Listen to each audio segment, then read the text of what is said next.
ฮักไอเตอร์อายมันยาการไอจะโบสาวจานแปลงหลวง1เข้าสวัสดีครับปอแม่พี่น้องวันนี้เปิดทีมากันยาการกันก่อนเลยนะครับนี่ผมก็อัดตั้งแต่วันหยุดเลยนะครับนอกแหบจะไม่ได้หยุดเลยครับวันหยุดของผมนี่ผมก็จะมาลงพักอีตูและใบผมก่อส้มนะครับก่อส้มนี่นะผมจะทดลองปลูกในหน้ามันจะปลูกได้ก่อสิ่งทุกอย่างนี่นะผมก็ปลูกในหน้าหมดทุกอย่างเลยนะครับไม่ผมต้องปลูกในหน้ามันก่อวันนี้ว่าผมบ่ค่อยมีเวลาหดน้ำนะครับผมเนี่ยอย่างหลายๆอย่างวันนี้ผมอยากปลูกผมก็เลยแก้ปัญหาแบบนี้เอานะครับวันนี้นะผมก็ย้อมใจตัวเก่าเหมือนกันเลยครับผมอ่ะมันสุดๆเลยนะครับเนาะมันความขยันของผมนี่นะผมย้อมหับเลยนะครับวันหยุดของผมเวลาผมไม่ได้ยากการนี่นะใจผมจะขาดเลยนะครับถ้าผมได้ยากการนี่นะผมรู้สึกว่ามันถอนคล้ายขนาดผมไปทำงานนี่นะจิตใจอ่ะผมอยู่แต่บ้านเลยนะครับจีเนี่ยนั่นยายจีเนี่ยนี่ถึงใกล้จะวันหยุดนี่นะวางแผนเต็มที่เลยนะครับหลังบ้านของผมนี่นะก็มีหลายอย่างเลยนะครับมีคามีจะไคร้มีบอนมีพริกมีชะอมมีดอกแคมีใบขิงแล้วก็ผักอีหลึงแล้วใบมะกรูดนะครับอย่างนี้นะผมปลูกเองหมดทุกอย่างเลยนะครับมีหน่อไม้ด้วยนะครับนอของผมนี่นะก็มี2 กอนะครับมีหน่อไม้ไผ่พันธุ์กิมซุงแล้วก็มีหน่อไม้หวกด้วยนะครับมีต้นขนุนด้วยเนาะต้นขนุนนี่คนอื่นเขาปลูกไว้นะครับแค่นั้นผมจะเอาน้ำใส่กองผมจะเติมปุ๋ย AB ลงไปนะครับนอกมันเป็นปุ๋ยน้ำว่าเป็นปุ๋ยเคมีก็มันกับบ่เจิ้งใจ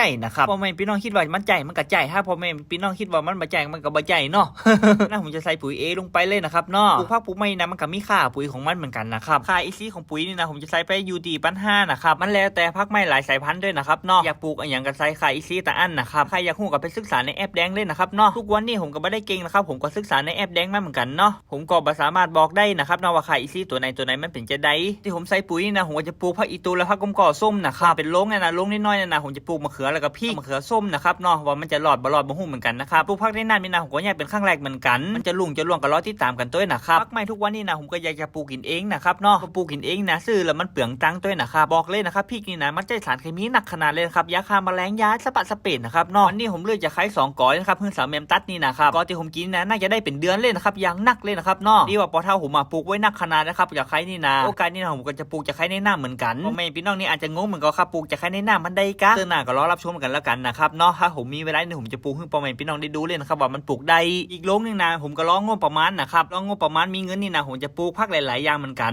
ปลูกผักไผ่ต้นหอมผักชีขะแยงผักอย่างหลายๆอย่างเลยนะครับรอรับชมเลยนะครับเนาะว่าผมจะปลูกจะได้อยากจะได้นะครับไม่ว่าผมจะปลูกทุกอย่างที่ผมซื้อนะครับเนาะซื้อไข่เนื้อไข่ไก่อย่างเดียวนะครับทุกวันนี้ทุกอย่างที่ผมปลูกได้เนี่ยผมจะปลูกหมดเลยนะครับตอนนี้ผมปลูกชะอมไป3-4 ต้นนี่นะได้กินเลยนะครับเราปลูกบ่กี่เดือนนะครับเนาะโอกาสนี้ผมก็จะขยายปลูกมะนาวเห็มกำหนึ่งลองประมาณสักน้อยหนึ่งนะครับเนาะปลูกมะนาวในกระถางสัก2 ต้นปลูกมะเตดเห็มนะครับเนาะแล้วผมจะปลูกมะเตดในกระถางเหมือนกันนะครับไม่ต้องปลูกมะเตดในกระถางมันก็ปลูกในดินแบบนี้เวลาน้ำท่วมนี่นะครับเนาะมันจะเหลืองมันจะเป็นเชื้อรานะครับแล้วลูกมะละกอของเขานี่นะมันจะหล่นจะร่วงหมดเลยนะครับแทบจะไม่ได้กินเลยเต้นนานนะรอรับชมกันยาวๆเลยนะครับว่าสวนผักของผมอ่ะมันจะงามจะดีกว่าครับเนาะท่านผมก็ปลูกพริกไทยเหมือนกันนะครับพริกไทยแล้วก็ดีปีสามแมวก็ไปเก็บพริกแหละครับเนาะนี่ก็สามแมวก็มาตัดจะไข่แล้วก็คาแล้วก็พริกนะครับจบเลยนะครับเนาะจากนั้นผมจะเอาผักอีตูและกมก่อส้มลงเลยนะครับที่ว่าผมเพาะต้นไว้หนักนะครับเนาะผมนี่มันได้ปลูกได้แค่ต้นเดียวคิดไปคิดมามันน่าจะปลูกได้2 ต้นนะครับแมวก็บอกว่าเจ้า2 หูเลยนะผมก็เลยจัดถึงเลยนะครับเนาะรอเบลีล้าเลยนะครับคือว่าปลูกต้นเดียวมันลงจะได้มาหูเหมือนกันเนาะดีว่าผักอีตูกับกมก่อส้มนี่นะก่อมันบ่ค่อยใหญ่ต่อได้หรอกครับนี่โรงเรียนนี่นะครับผมก็จะมาลงมะเขือส้มมะเขือแล้วก็พริกนะครับเนาะอย่างหลายๆอย่างเลยครับเนี่ยการวันนี้เต้าคำเต้าหมื่นเลยนะครับทุกวันนี่นะผมก็ย้อมใจตัวเก่าเหมือนกันนะครับเนาะโคตร